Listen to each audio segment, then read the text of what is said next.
So with the initial description of the setup out of the way, it's time to move on to round one. And round one starts with, well, what it says here. So the first stuff is all pretty automated. As in, there's no decisions to be made, you just go through the motions. So let's start by taking a new Viking. It is round one. Then we take all of the goods that match the harvest in this number. In this case, we take all the goods with the one on them, which are peas, flax, and beans. This mead is something that we start with. I forgot to take it out during the setup. Then we do the exploration boards, which, as you can see here, we don't actually do this round. And then we draw a weapon card. We get another snare. And now we'll take our actions. So, before I start the actions, I'm going to explain my motivation. This card here, the tutor, is our occupation. Well, the starting occupation. And what this does is it allows us to pay 1 silver at any time to play an occupation card. So early on, I think what we want to do is get a decent amount of income, and from there we'll get our occupation cards, and we'll start paying them to play them. It's worth noting that because this is a blue card, it can be used at any time. So as long as we have occupations to play in silver, I have occupations to play in silver to pay for them, I can just keep churning them out. So let's start by getting some wood. I need to harvest wood in order to get some blue cards. So what I'm going to do is I'm going to go to this action here. It's in column 3. So I need 3 Vikings. And from there, first, because I took a 3 Viking action, I'm going to draw 1 occupation card. I draw all these from the dark backed decks. The light backed deck is just for starting occupations. And the first one that I draw is the milker. So this gets me a milk and a silver per animal type in my stables, which means I'm going to want to get cattle and sheep. And so those cost silver. That's fine, we're working on getting silver at the moment. So for my next I have to resolve this action.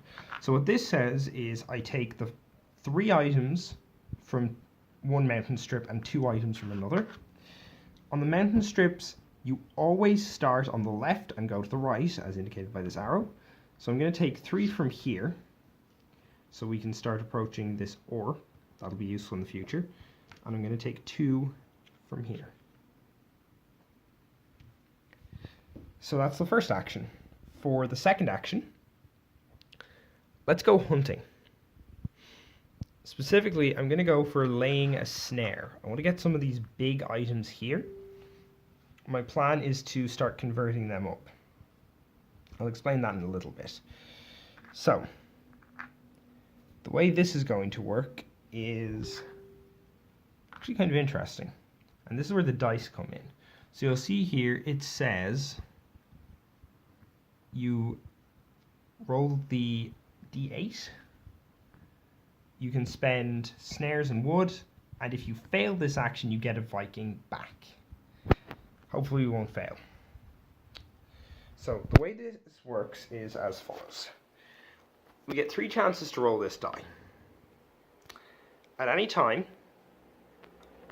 before the third roll, I can choose to stop and pay for it. And the amount I pay is equal to the number on the die. I can pay in either snares or wood. I'd rather pay in snares because it's the only thing snares are good for. So let's see what we get. First roll is an 8. I can't afford that. I can in theory afford a 7, but nope, that's bad. Second roll is also an 8. And third roll is a 3. That's fine. So we pay 2 snares. They go in the discard pile. Put them there. And 2 wood. They go back on the wood pile. And there we go. And we've got room for 1 more action to take. So I could, in theory, do anything from this column, except for ones that specifically require that I spend resources. What I'm going to do is, since I am on a quest to get more useful resources, I am going to take this action here, crafting action. I want blue stuff after all.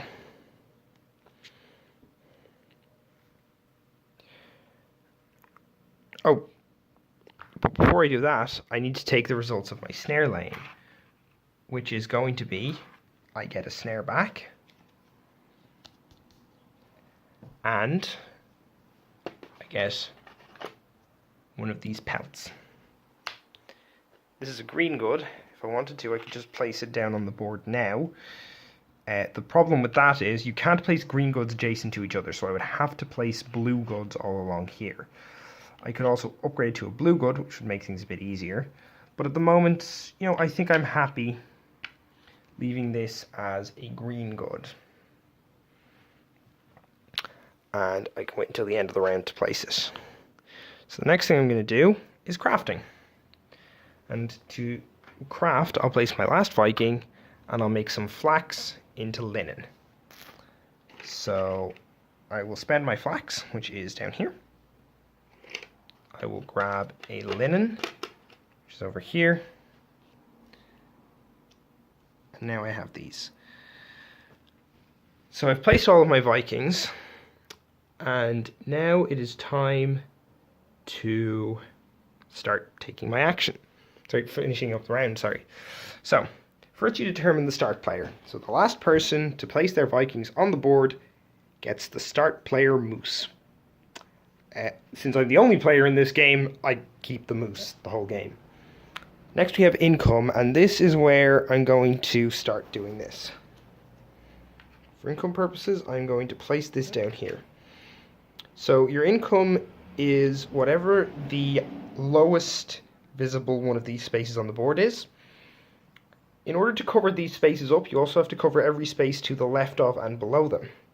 So I can't do this, for example, but I could, because then I'd be covering these spaces, but I wouldn't be covering up down here. I could, in theory, do this just to get some extra points, but points only matter right at the end of the game, so I'm going to start by trying to get some more money. So that for the rest of the game, my income will be at least 2. By the way, you'll notice there are income tracks on the islands. Those stack with the income from here. So you can get multiple sources of income if you get the islands. So now that I have an income of 2, I'll grab these, put them down here. And next up comes animal breeding. I have no animals, so they don't breed. And the feast. So the feast is very important. I have to fill up all of these spaces with either food or money, or I take a penalty. And I take a marker that gives me negative points. The good news is I can just do that now. I have this, and this, and this. Now, according to the rules here, I cannot place the orange and red goods next to each other. They have to be alternating. And I can also place money. I can't place ore or green or blue goods. So anyway, they're all satisfied now, so I can throw these back into the box. These resources have been spent. And from there, we get a bonus.